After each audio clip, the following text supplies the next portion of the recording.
Alrighty, well, good afternoon and welcome everybody. Thank you for joining us today. My name is Andrew Daphne. I'm the Instruction and Outreach Librarian at the New Jersey State Library. And my co-host today is Cindy Warwick, who some of you may know is in charge of our Author Talk series. Cindy's going to go into a proper introduction for our presenter today, Gordon Bond. I just want to go through a little bit of housekeeping items before we jump in. First and foremost, we will be taking your questions today, and Gordon will answer them at the end of the program, but you can submit them at any time using the questions box in the GoToWebinar dashboard. This program is being recorded and will be uploaded onto our YouTube channel. So in case you miss anything or you want to share it, look out for my follow-up email that will include a link to the video. If anybody is new to GoToWebinar, this is what your dashboard should look like if you are using a PC or a Mac. If you're using a mobile device, the features will still be there, but it's going to look different depending on which device you're using. You have your audio section here in the middle where you can make sure that you are connected to your computer audio or your phone call. If something does drop or anything that happens, you can log out and log that in. That usually fixes the problem, but you want to make sure that you're connected to your computer audio whenever possible. At any point, if you have any problems, there is a raise hand button here. You can hit that. That'll alert me. I will send you a message in GoToWebinar and hopefully be able to resolve that problem for you. And as I mentioned before, Gordon will be taking questions at the end, and you can submit them in this questions box down here. Just go ahead, type in your questions, hit send, and then we'll be happy to answer them for you. So that is everything that I have. So Cindy, take us away. All right. I want to welcome everybody in on this beautiful fall day. I don't know, maybe it's not a fall day if we have anybody that's from out of state, and that, I mean, it is a fall day. All right, let's just rewind here. I'm going to welcome you to the State Library, and I'm glad that you could visit with us virtually. We've got some great classes that are coming up. On the 16th, from noon to 1 is Financial Blunders, Lessons We Never Learn. And then on the 17th, from 1 to 2 p.m., is Understanding Glucose Monitoring. So you can go on our website and find those and register for those if you're interested. Our next talk for the Author Talks is on December 28th, and that's during Trenton's Patriots Week. Joel Farkas will be talking about George Washington, New Jersey, and the Revolutionary War. And I'm not quite sure how he's doing it, but he kind of has a cause and result way of presenting it that sounds very interesting. For today, we have a great talk with Gordon Bond about inventing film, and he's done several previous talks at the State Library. He did one on his book on the worst train wreck in New Jersey, and then he also did a talk on the State House fire, which was in 1885 and led to a lot of other things besides just a fire. It led to a battle for New Jersey's capital and where it would be. And so these were interesting topics, so I'm looking forward to today's as well. He's the author of 6 books focusing on aspects of New Jersey history. He's written a large number of articles and reviews for Garden State Legacy. He's currently working on a new book about the Reverend or the Clergyman, Reverend Hannibal Goodwin, and his invention of roll photographic film in Newark. He has a freelance graphic design business. He's a busy guy. It's called Gordon Bond Design. He designed and guest curated exhibits for the Middlesex County Office of Arts and History, the Abraham Stratz House in South Boundbrook, and the Historical Association of Woodbridge Township. He's a native of New Jersey, and he lives with his wife and cat in Newark's historic Forest Hill neighborhood. Gordon, we want to welcome you today, and I'm looking forward to what you have to share with us in this talk. Thank you, Cindy. Thanks for having me back. I'm going to hit my show screen. Let's see. What are you guys seeing? Are you seeing my? Yep, everything looks good. All right. So I am going to. I don't want to do that. Sorry, I am trying to shrink this. There we go. That's much better. All right, so thank you for having me back again. I am actually coming to you from Washington State right now. We are out here because of some unfortunate family situations. So I would be remiss if I did not give a shout out to Aaron for getting me the files so I could do this remotely, and Ron for allowing me to use his Wi-Fi. I am working on a book about the Reverend Hannibal Goodwin, and this talk is going to be a lot of my research to date, the things that I have discovered. I want to share this with you, and hopefully you're going to find this guy as fascinating as I do. There's going to be some questions and some open-ended aspects to it because this is still a work in progress. I am going to begin, however, by reading a quote from the Trenton Evening Times newspaper. This is from September the 7th, 1913. In the roof of the little stone rectory on the House of Prayer on State Street in Newark, one sees, as the Lackawanna train steams into the station, a skylight. This skylight was tacked in by the Reverend Hannibal Goodwin, a remarkable man in whom were combined the qualities of shepherd and scientist. Whoever has slung a Kodak over his shoulder and whoever has pondered the miracle of the movies may well cast a thoughtful eye upon the skylight. Now what they are referring to, let's see, is this going to go? Yeah.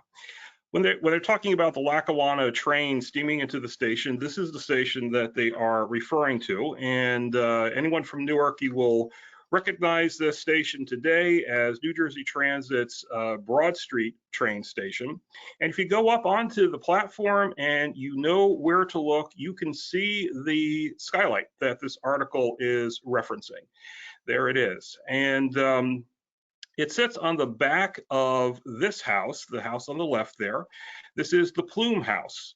It serves as the Episcopal House of Prayer. You see the church there on the right. And this is a very old house. Here's a postcard of what it looked like. This is probably early 1900s. And you can see even then, they were already referring to it as being over 200 years old. It was Washington's headquarters during the American Revolution. It was built at least by 1725, some say as early as 1710. It's the second oldest surviving structure in the city of Newark today. In 1849, it was sold to the neighboring Episcopal House of Prayer, and they made it their rectory the following year. So who was the Reverend Hannibal Goodwin, and why should we care about his home improvement project, adding that skylight in the attic? Well, Hannibal Williston Goodwin was born on a New York State farm on April the 21st, 1823, and he was the first of 4 children born to George Goodwin and Cynthia Williston. He grew up in Ulysses, New York, on Goodwin's Point, near the shores of Cayuga Lake, where you see the red circle here. And this is one of New York's famed Finger Lakes.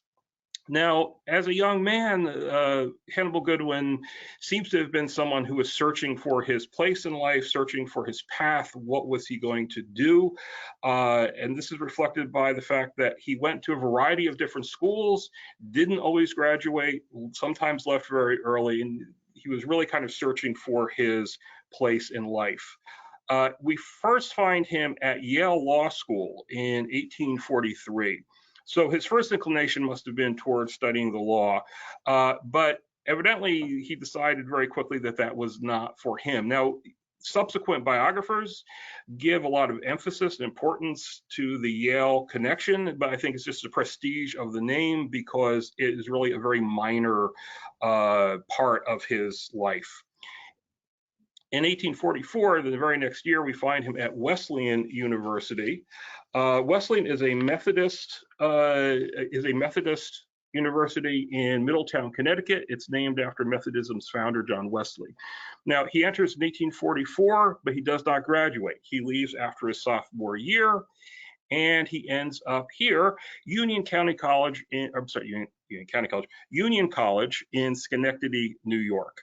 Here he seems to have found more of a home because here he will graduate in 1848 with a Master's of Art. More importantly to our story, this is where he first encounters the science of chemistry. And this is going to be something that it's a fascination. It's mostly going to be a hobby, but it's going to become increasingly important towards the end of his life when he's retiring. So that's a very important beginnings to understanding who this man was. The other thing is that he joined a lot of fraternity groups. He belonged to literary clubs. And I think that he enjoyed the idea of being the intellectual. He enjoyed being playing at being an erudite intellectual and discussing history and politics and theology and so forth. And this is another theme we're going to see in his life. Now, as I said, he graduates in 1848 with a Master's of Arts, and by this point, he seems to have finally found his path. He's going to go into theology. We find him next at Union Theological Seminary in 1849. Even though they're both called Union, they're different institutions. The Union Theological Seminary was a non-denominational seminary founded in 1836 in Manhattan. And at the time, it was considered to be the center of liberal Christian thinking in America. And I don't mean liberal here in a political sense. During the first part of the 1800s, there's a lot going on with science, making discoveries, with engineering, even social changes, with immigration and so on.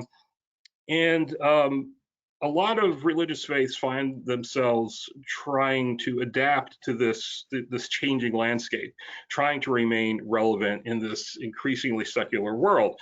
So liberal in this sense means trying to adapt to these new ways, kind of moving away from more traditional expressions. And this apparently does not jive with Hannibal Goodwin's sensibilities when it comes to theology, because he leaves after only 1 year. And we find him next at the General Theological Seminary. This is an Episcopalian institution, again, in Manhattan. He graduates from here in 1851.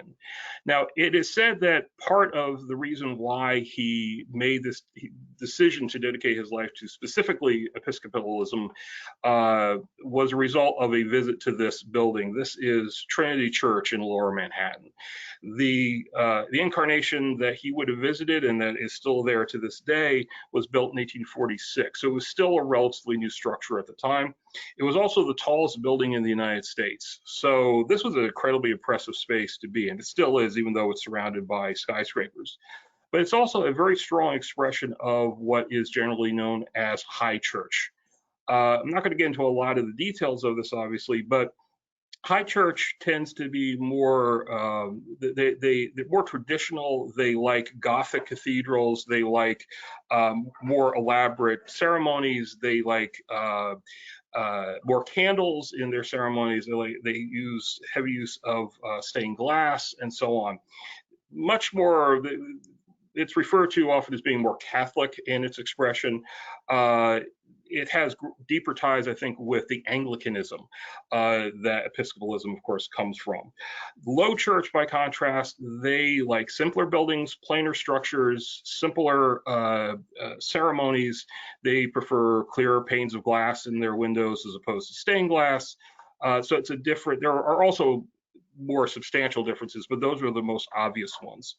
The other thing, and I think this reflects on Goodwin, again, the sense of intellectualism and his view of his role in the world, is the high church tends to be more elite. And I don't mean that in a pejorative sense, but this tended to be the church of the wealthy, the more powerful, industrialists, and so on. So I think this appealed to that same sense that why he enjoyed debating literature with his frat brothers in college.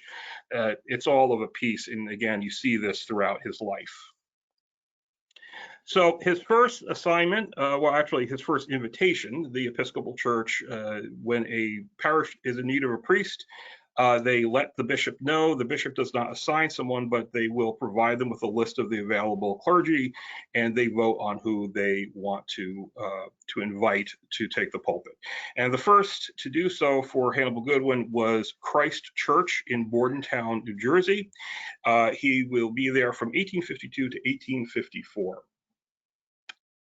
Now, one interesting thing that I found when I was in contact with the people, some of the archivists at Christ Church, is a reference in their vestry minute meetings during his tenure. And there is an interesting entry here for January the 17th, 1854. The rector made a statement relative to his connection with the agitation in regard to the public school now prevailing in the vicinity. he being at present superintendent of said school. Now, this is a fascinating statement. Unfortunately, his statement does not survive. It was not recorded, but this is a very interesting thing to be saying, because when they're talking about a public school, it could only mean one public school. There was only one in the state of New Jersey, and that was the one that was started by Clara Barton. Now, the concept of a public school was something that was very controversial. A lot of the parents didn't like the idea of a public school. They equated it with like a pauper school. They didn't want to necessarily pay for other kids' educations and that sort of thing. But she came there, she established a school, and was quite successful with it. By the end of the first year, she had won enough converts that the town decided they were going to build a dedicated schoolhouse just for her school. Now, a school needs a principal. There was one side that said, well, Clara Barton, she should be the principal. After all, she created this thing. Nobody knows it better than she does. But there was another prevailing side that thought this is not a proper role for a woman. You could be a teacher, but you can't be a principal. You can't be an administrator.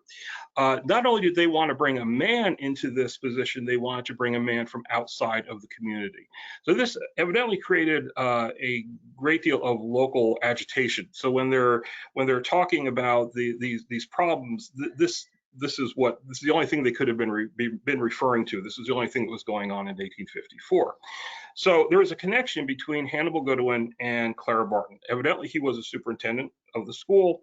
I have not been able to find any records to date to show exactly what he was doing or which side of this controversy he came down on.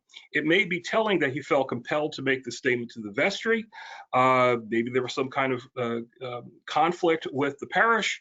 It may be telling that Clara Barton leaves Bordentown in 1854 because the side that wanted to bring in the man from the outside as principal, they prevailed. She leaves teaching altogether, and Bordentown's loss would be America's gain, because of course she would go on to found the American Red Cross. But Goodwin also leaves a few months after she does. So this is one of those open questions I'm still trying to find the answers to, but it's an interesting connection that I was unaware of until I started doing this research. Now, his next parish will be at St. Paul's in Newark. He's there 1854 to 1858. And I call this his first Newark period, the first of two Newark periods in his life. Now, after that, he ends up going to Trinity Church in Trenton, New Jersey. There was a bit of controversy going on in the Episcopal community there. High church parishioners broke off from the existing parish and ended up creating their own parish and their own high church, Trinity Church, and they invited Hannibal Goodwin to come and to be their rector. There was there was a lot of controversy and so forth as to how all this came about. Obviously, I'll go into that in the book. It's kind of anticlimactic because Goodwin is there for only 11 months. And why he ends up leaving, however, according to the newspapers, it's for his health. He was having evidently a bronchial complaint, it was described as being. And for a bronchial complaint, his doctor said he needed a warm, dry climate. Well, no better place to find a warm, dry climate than California. So he goes clear across the country to San Francisco. Well, more accurately, he goes around to San Francisco. This is long before there was a transcontinental railroad. The family would have gotten onto a steamship out of New York, gone down to Panama. Now, there was no Panama Canal yet, so that meant there would have been an overland leg to the journey. They would have picked up another steamship that would have taken them around to San Francisco. His parishes in the early part of this phase of his life were mostly in the Napa Valley area. He was at Christ Church in Napa proper, and then St. John's in Marysville. Now, these were small parishes out sort of in the frontiers at the time, were still frontiers, and they didn't have a lot of money, so they couldn't support a regular clergy. So he would have been moving back and forth between these two parishes. This is about between 1859 and 1862. This is where he would have been going between them. Interesting, just a little side note here, Marysville is named after Mary Murphy Covilod, named by her husband, Charles Julian Covilod. What's interesting about that is they were both survivors of the ill-fated Donner Party of 1846-47, and they were members of the parish. So not only did Hannibal Goodwin know Clara Barton, but he would have known survivors of the infamous Donner Party. The main part of his California period would have been spent in San Francisco beginning in 1862. And this picture that I'm showing you here, it's actually a very long panoramic view of San Francisco 1862. It's a beautiful illustration, and it shows what the city would have looked like at the time that the Goodwins would have arrived. And they do highlight the church that he officiated at, Grace Church, and he was there from 1862 to 1867. Now, what's kind of strange is they describe his moving from Newark to San Francisco as being for his health. Well, in 1867, he's moving from San Francisco back east, ostensibly for his health. So exactly what's going on here or what his health concerns were, I don't really know, but he would have various health complaints the rest of his life. So he leaves San Francisco, comes back to the east, ends up at Newark for the second Newark period at the House of Prayer. Now he's going to spend the next 20 years there. This is where he's going to retire from the clergy from 1867 to 1887. Now, what we find during this period is that the closer he gets, especially once you get into the 1880s, the closer he's getting to retirement, that interest in chemistry begins to become greater and greater in his life. Later on, he would remark how, quote, as a young man, I was a lover of chemistry. I enjoyed chemical reactions. Their beauty appealed to me. I was engrossed in the subject and devoted as much time to it as I could spare for my life work, the ministry.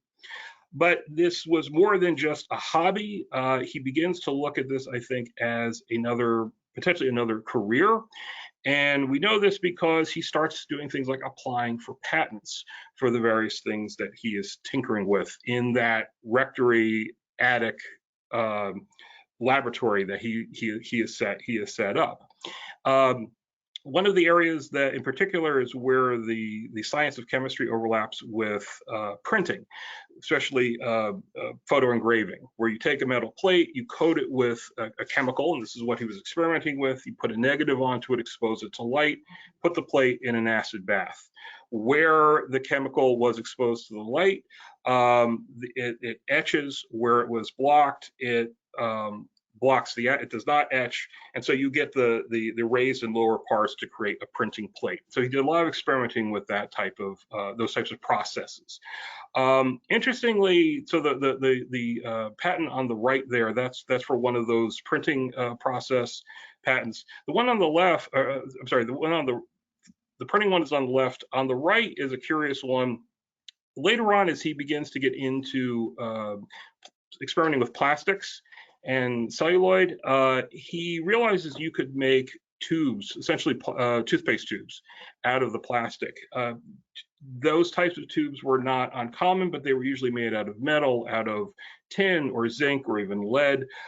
He realized that a clear plastic could be made clear or semi-transparent, so you could see what was inside of it and it wouldn't tarnish and so forth.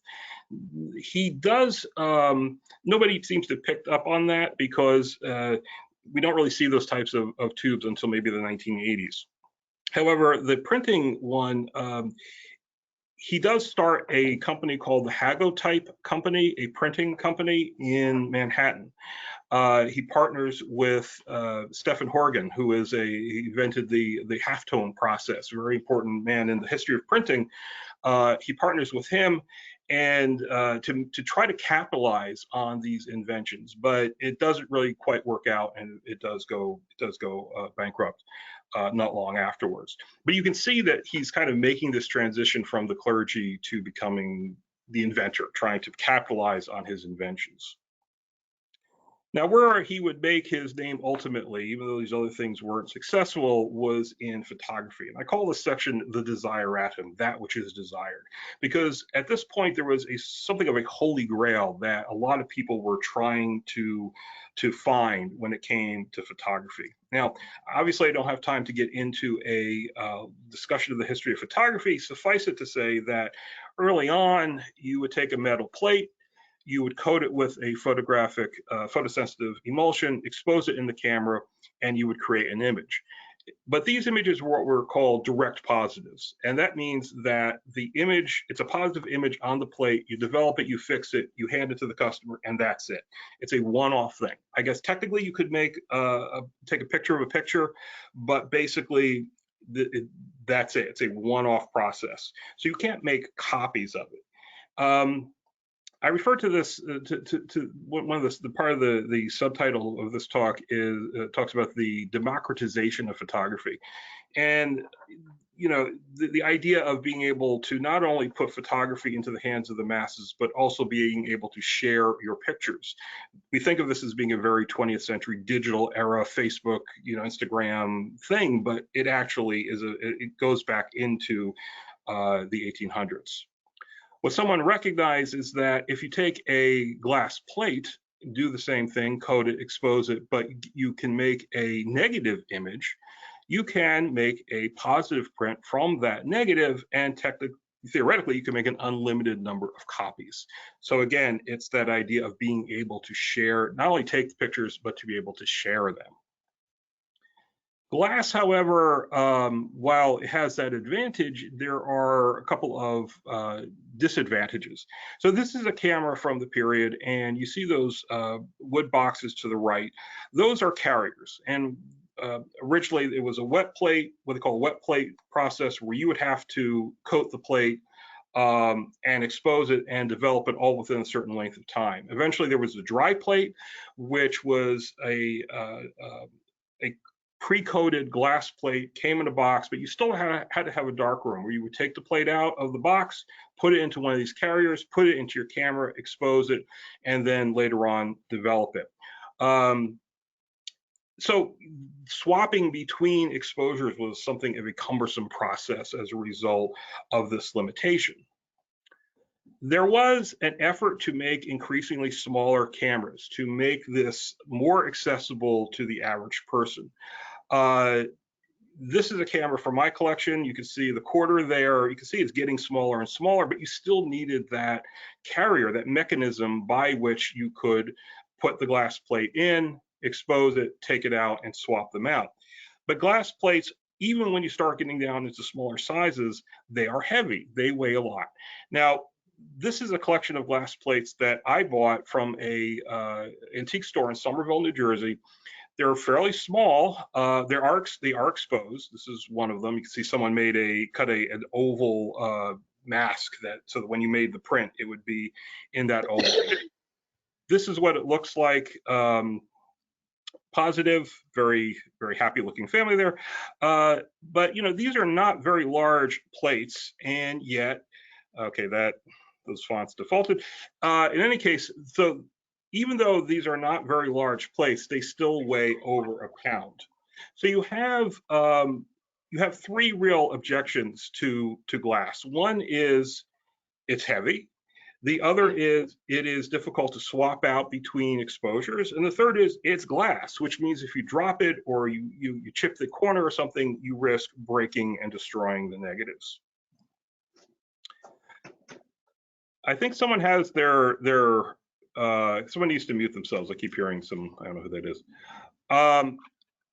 So one of the things that one of the men who tried to solve this problem was this gentleman. This is John Wesley Hyatt. And the reason why that 8-ball rolled in there is he was looking for a substitute for ivory in order to make billiard balls. Billiards were becoming an increasingly popular pastime. Traditionally, they are made out of ivory. Ivory is expensive and difficult to obtain. So he was looking for a synthetic substitute to make billiard balls out of. And what he ends up creating is celluloid. Now, today, when we think of plastics, we think of the health issues and the environmental issues and so on. But at the time, when it was first invented, it must have seemed like a miracle material. And Hyatt certainly realized that the real money wasn't necessarily in billiard balls, but in supplying other companies with the raw materials, because you could melt this stuff, you could mold it, you could color it, and you can make all manner of different kinds of products. And this is where Hyatt would end up making his money. He starts out in New York State, but he ends up moving his plant to Newark, New Jersey. The celluloid manufacturing company was a major factor in major industry in Newark. Newark became kind of a celluloid capital of the world for a little while, thanks to Hyatt's plant. Goodwin would have known about this. This would have been part of Goodwin's world. We know he knew John Wesley Hyatt. He talked to him about what he was doing. So this was all in the industrial zeitgeist of Newark during this same time period. And of course, photography was one of those things that celluloid was being applied to, because if you could take a block of clear celluloid, shave off a nice thin sheet, you could use that as a substitute for glass. This essentially solves two of the three objections to glass. It's lightweight, it is flexible, you can't roll it yet, but it's bendable, it's not going to break. If you drop it, it's not going to shatter.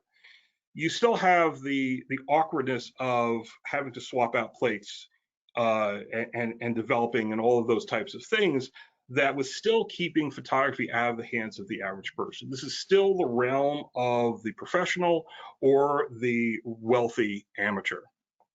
There are also some other issues with getting the emulsion to adhere to the celluloid. So it never quite took off, but you could see this is the direction that things were moving in. It was also, okay, so it was also realized that if you could take the celluloid plate, make it really, really thin enough that you could put it onto spools, you could make it into rolls. When we talk about roll film, this is what we're talking about. You could put it inside of a camera. Now you're taking out that inconvenience factor of swapping in between exposures, because now you make your exposure, you turn the crank, you advance it to the next picture, and you're ready to go to make your next exposure. It's much more convenient, much easier. It's easier to put this in the hands of the average person who is not going to want to futz with the carriers and dark rooms and all that sort of thing. And it would later be recognized that if you kind of reverse the process, put a light behind it and turn it into a projector, well, this is the birth of modern cinema. Now, needless to say, a lot of people who recognize this were working on this problem, trying to come up with essentially roll film. Among them, of course, is this gentleman, George Eastman, the name that will be familiar to most people.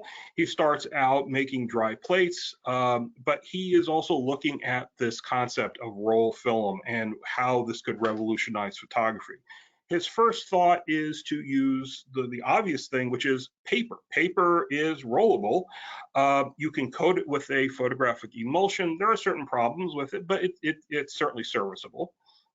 And he partners with William Walker to create the Walker Eastman film holder, which is basically a set of rollers that you can move this paper film through. What made this particularly advantageous is that they made it the same size as the back of the most common camera sizes. So what that meant is if you wanted to use roll film, you didn't have to buy a whole new camera. You just bought this thing and put it onto the back of your existing camera. The idea didn't really catch on, however, at least not among professional photographers. The problem was the film, the paper film.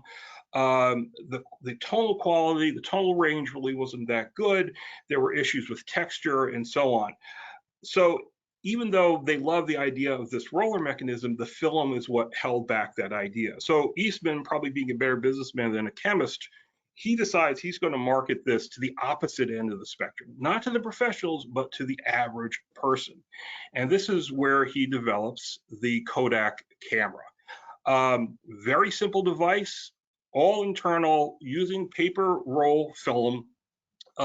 cheaply made, able to be sold to the masses, more or less. Again, that democratization concept is at work here.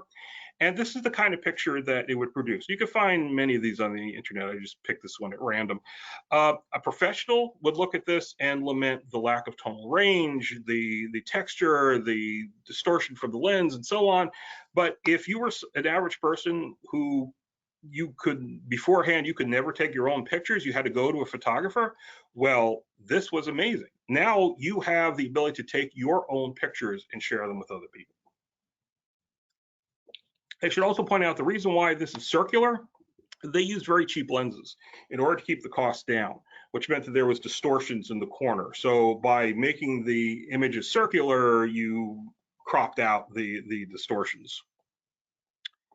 And this was the beginning of the Kodak Camera. The word mean is just a nonsense word, but has nice mouthfeel and ends up becoming the name of the company. And that famous slogan, you press the button, we do the rest. And they really meant it. For 25 bucks, you got a camera preloaded with 100 pictures. If you remember, if you're old enough to remember using rolls of film, 12, 24, 36, maybe tops, you got 100 exposures in this camera. $25 back then was not cheap, but it was increasingly within the range of more people. You took your pictures, you sent the whole camera back to them. You didn't have to deal with the developing. They unloaded it, developed the pictures, sent them back to you, along with another camera with another 100 shots in it. You can see the huge advantage. It's a huge leap forward that this was, and yet it was also a step backwards in as much as we're back to direct positives. These paper images were direct positive, one-off. You can't make a whole bunch of copies of this. You can't share it. So you need a transparent film. You need a transparent film base. That was the last piece to the puzzle to the true democratization of photography. This is where we get back to Hannibal Goodwin. So Hannibal Goodwin was an amateur photographer. He would have been well aware of all these problems and the issues with glass, but he also approached it from another perspective. He was remembered for being a very hands-on educator in the parochial schools that were part of his parishes. He would run Sunday schools and so on, and he would illustrate his lectures with lantern slides. These are glass slides and a projector. He didn't have a lot of glass slides or the commercially available slides. He wasn't really happy with what was out there. He started to make his own. And that meant taking pictures onto glass plates out of books, hand tinting them and turning them into these slides that he could project. The problem is that even the small glass slide is still, if you have enough of them, it weighs heavy. It's all the same problems. And of course, he would invite some of the children to help him out, and invariably, come a little child, it would slip from the fingers of his child, and all of his hard work would end up smashed onto the floor. So all the same problems as with in photography were plaguing him in this aspect of his life as well. So this is what leads him to, he's going to try to make the better lantern slide. He's experimenting with plastics. This is when he has that builds his laboratory up in the attic. This is where he puts in that skylight and he sets himself to work.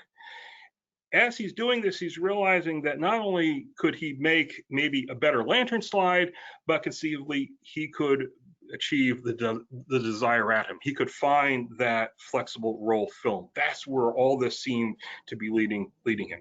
And there is an obsessiveness about him that I think is quite fascinating. There's all these stories about him working long hours into the night, rushing from the still in his vestments, running from the church into the rectory to get up back up into his laboratory to get back to work. His wife would come up and let him know that dinner was ready. he would say, okay, I'll be done in a minute, and the hours would go by, he would be distracted again, and they would invariably be eating without him. There is a quote, this is from G. Wisner Thorne. He was a newspaper publisher, one of his parishioners, and he recalled how, quote, as he stood there with his hands on the book, you could see the chemical stains if you sat up front, and you couldn't help but notice them on Communion Sunday when he passed the cup. The people of the town believed he was impairing his mind with his useless research.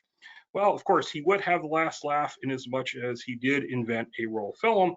I'm going to give a brief description of what that looks like, or what he invented. This is a highly simplified description, but from what we've been talking about, you can understand that probably the most obvious place for him to begin would have been with celluloid.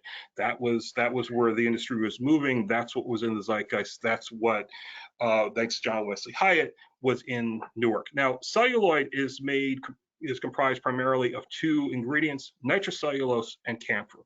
Camphor is often problematic. It creates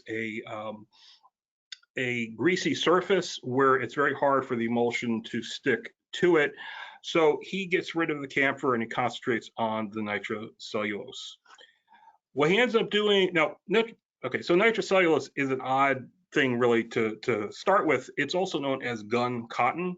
It is highly, highly flammable. I found this video. What happens when you take a little bit of gun cotton, apply a small flame to it, poof.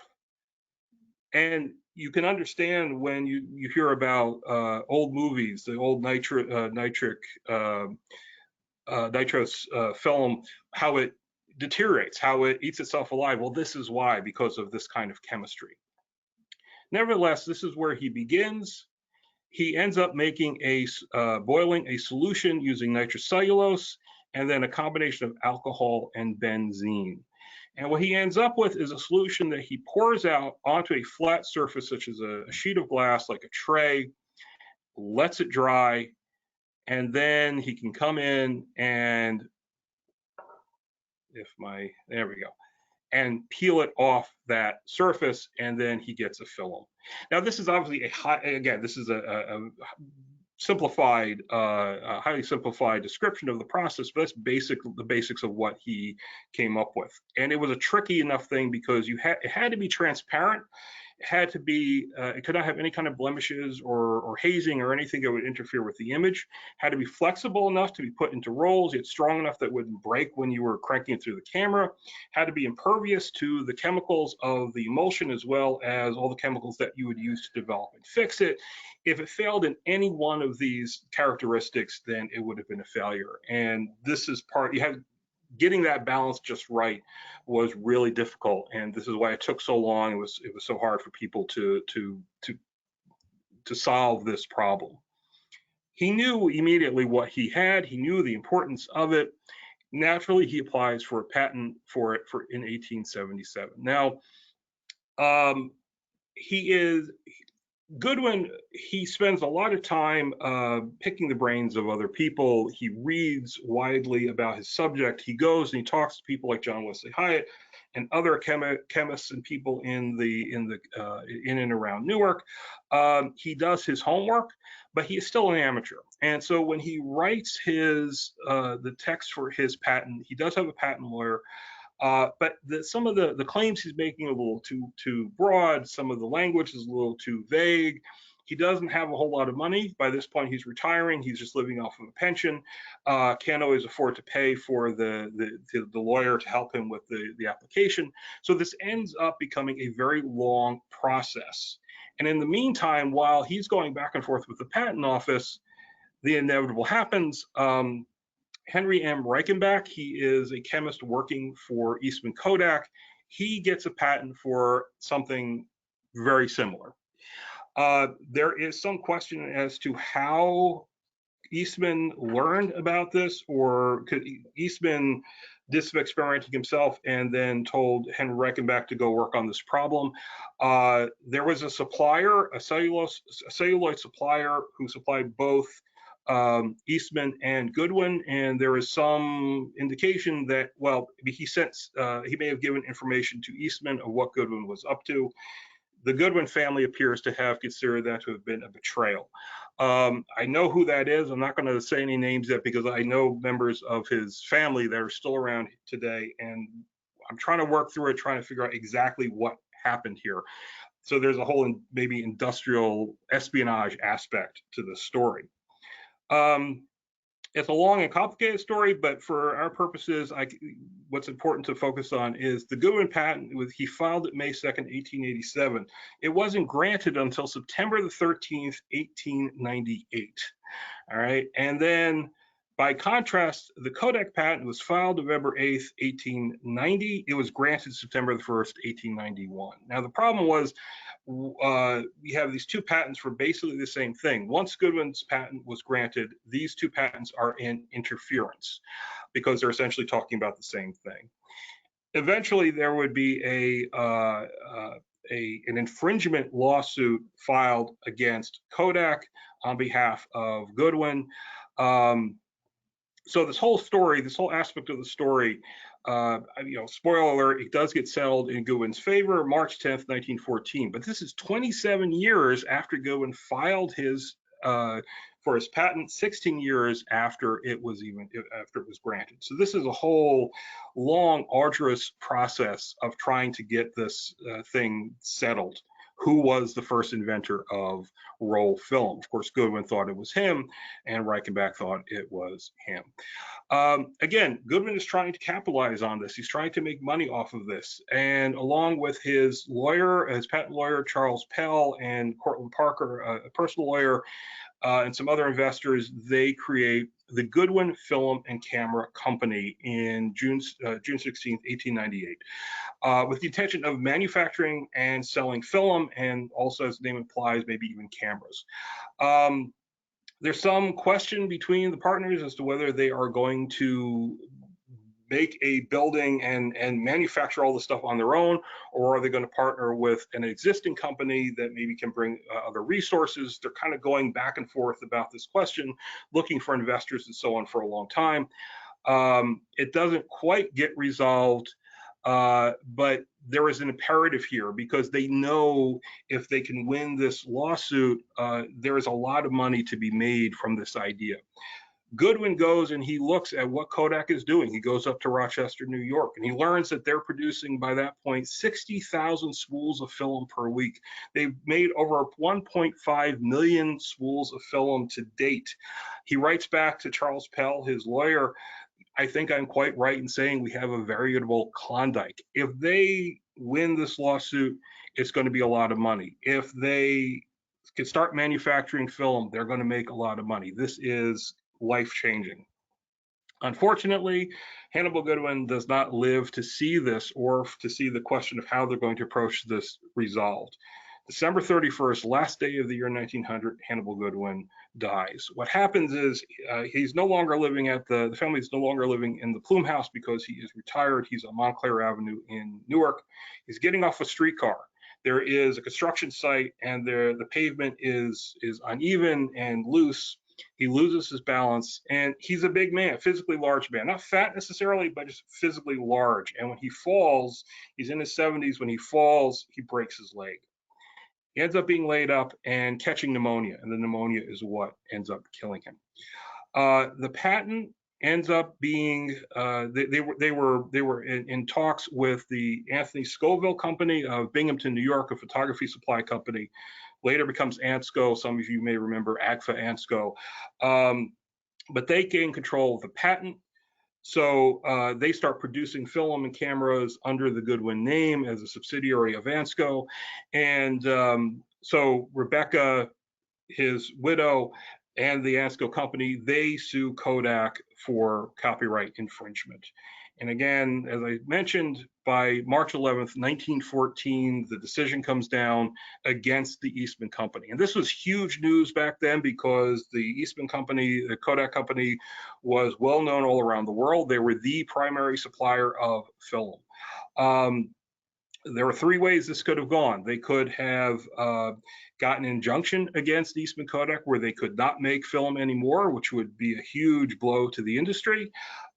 They could expect a royalty off of every one of those 1.5 million spools of film that had been sold to date, or they could settle out of court. And that is what they ended up doing.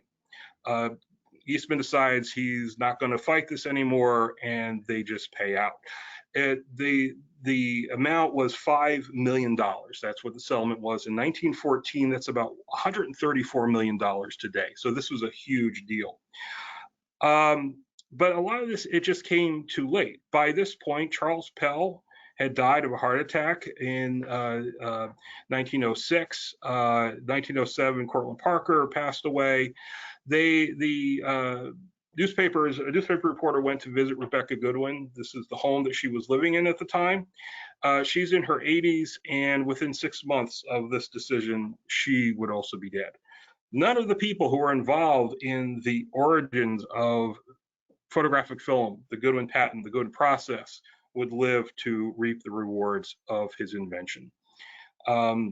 Maybe his children or his grandchildren, they obviously would benefit from it, but none of those people who were involved from the beginning saw any reward from it. Now, this house, it's a beautiful house. It does still exist in Newark. It is a lot different now, of course, but it is still standing, as is the Plume House, of course. And if you get the opportunity to go up into that attic, it is still there. And I had the opportunity to go up there myself.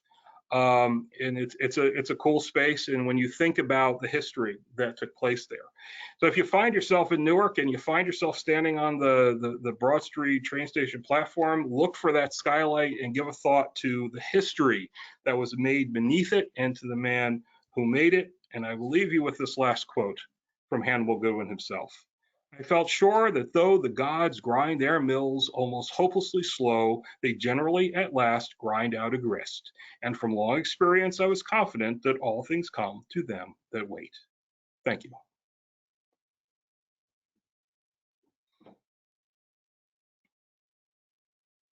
Ready? Thank you so much, Gordon.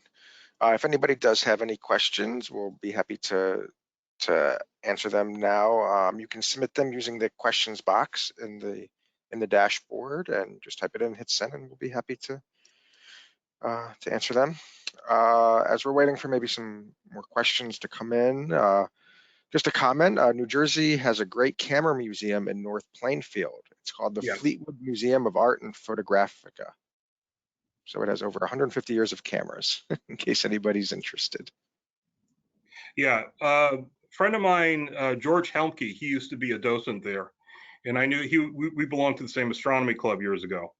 And he gave us the tour, the grand tour, and he wrote a monograph about Goodwin.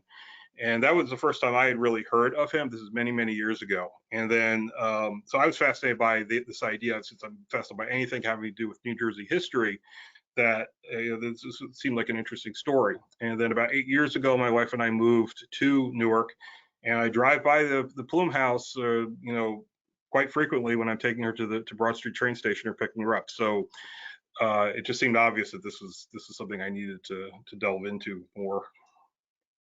But yes, that is a great museum. They have several of the Goodwin, the cameras that Ansco produced under the Goodwin name. I have a few in my collection too. But. Somebody commented that they only ever heard of Eastman Kodak, but never Goodman as it related to camera things. How often have you come across that in your research of people just not knowing who Goodwin was or what his accomplishments were? I feel like a lot of people, they just automatically assume it was Eastman who invented roll film. He was the one who made it commercially successful. But the first successful process appears to have been Goodwin's.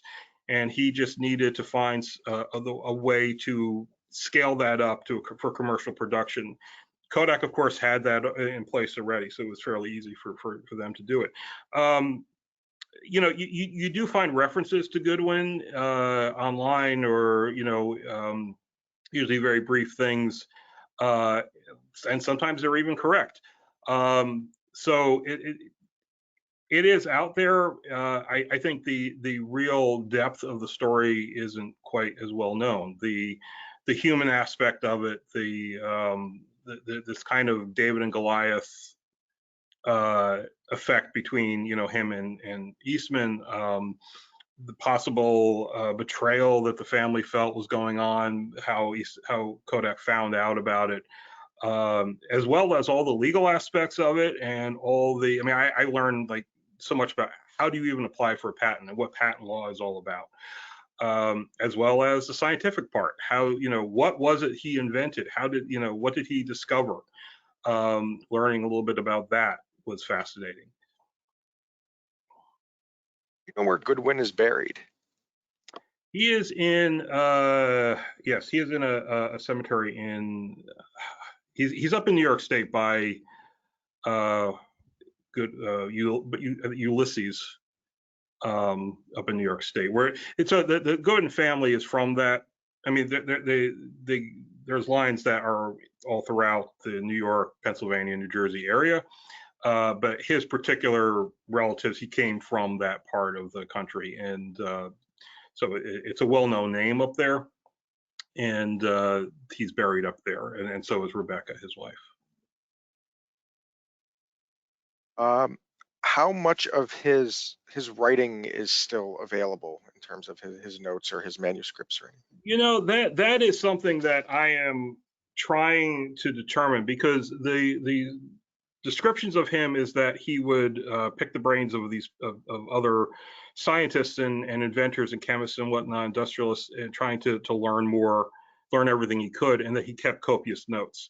That gentleman Stephen Horgan, that he partnered with the Haggotype company, and Haggotype, by the way, comes from the first two letters of his first and last name, H-A and G-O. He makes particular reference that this was something that he remembered Goodwin doing, and that he would write everything down and kept these notes. Where those notebooks are and if they have survived, I do not know. I'm trying to get in touch with relatives, any surviving relatives that I can find, to see if they're sitting in somebody's attic somewhere. I don't know. I don't think they're in any repository, any institution that I'm aware of, at least. But that is definitely something I would love to get my hands on, because that would be fascinating.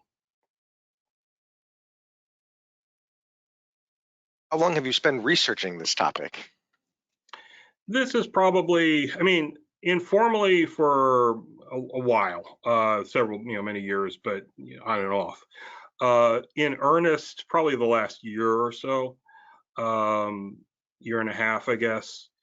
Part of what's delaying it is, so up in Rochester, New York, at the George Eastman house, they have a museum and a library, archives, and there are transcripts of the infringement lawsuit, where they talk about the history of the inventions in order to determine priority. And from what I understand, there's over 5,000 pages of this material. I want to get up there and go through that stuff. That was kind of sidelined because of COVID restrictions and travel restrictions and so on. We'll see what happens, obviously in the coming months.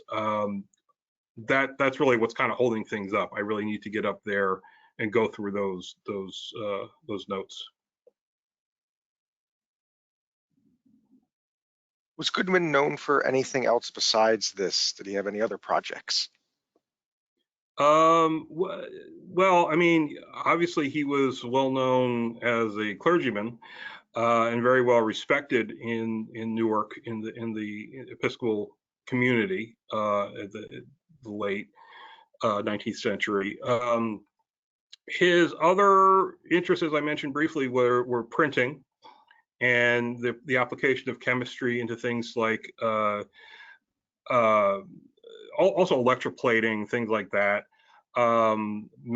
Using celluloid to make these tubes and so forth. So he was actively experimenting and coming up with these different ideas and patenting things and so on, but nothing seems to have really taken off or had success aside from film. So that's really what he ends up being the best known for. And like a lot of people who are best known for one particular thing, the story oftentimes gets very simplified. There is an image of him as being this lone, inventor toiling away up in his attic long into the night, and kind of the rugged individualism that gets played up in a lot of the subsequent accounts of his life, or like after he passed away and so on. And there is some truth to that, but he was also working with other people and had help and was looking to capitalize on it and so forth. So he was both the clergyman and the capitalist at the same time.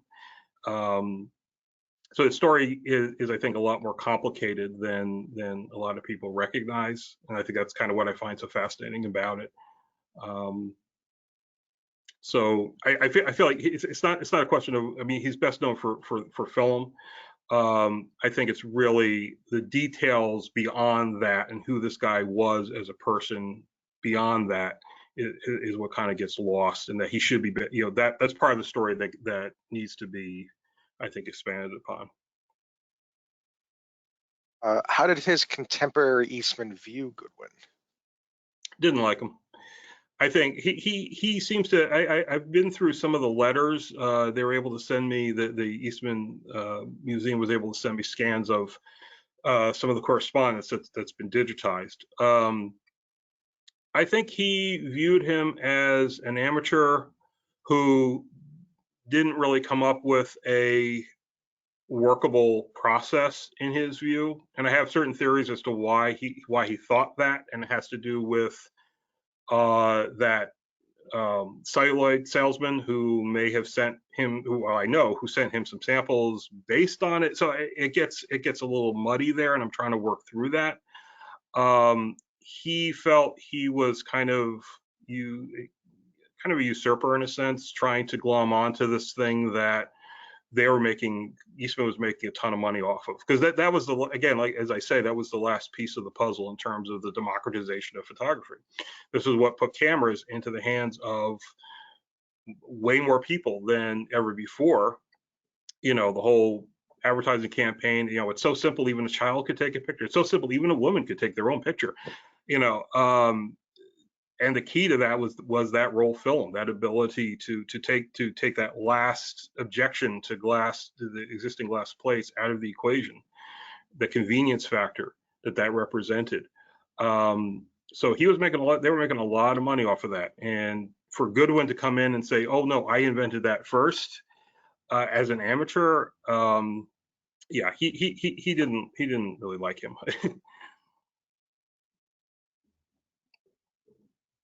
Alrighty, well, it looks like that is all the questions that we have. So is there anything else you'd like to close with? Maybe upcoming projects, or kind of what to look out for, how to get in touch with you?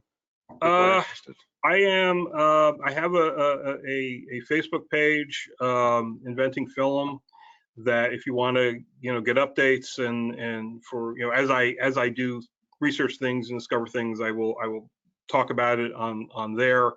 You can also go to the website gardenstatelegacy.com and get updates about the book, and then eventually when it comes out, I'm figuring it may be a year or two, but depending on when I can get up to Rochester. If you want to be alerted when the book is ready, please join the Facebook page or send me an email or something, and I'd be more than happy to let you know what's going on.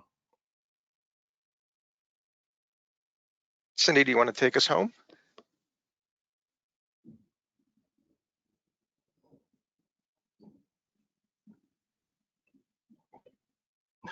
There we go. And my button wasn't unmuting me, so I'm yelling at you like, yes, I do, but I can't get the button unmuted. So here we are. But yes, Gordon, thank you so much. As always, a topic that I don't know, maybe other people know about, and I just live in some kind of a shelf here, but really enjoy, the State House fire. They're memorable talks and topics I remember and like to use, in fact, when we're talking about New Jersey history. So a lot of times I go to things, did you know, and send them to Garden State Legacy and things like that. So thank you for this. Thank you for doing the research and for bringing it to us and for allowing us to share in your research. My pleasure. Thank you for having me back. Thank you.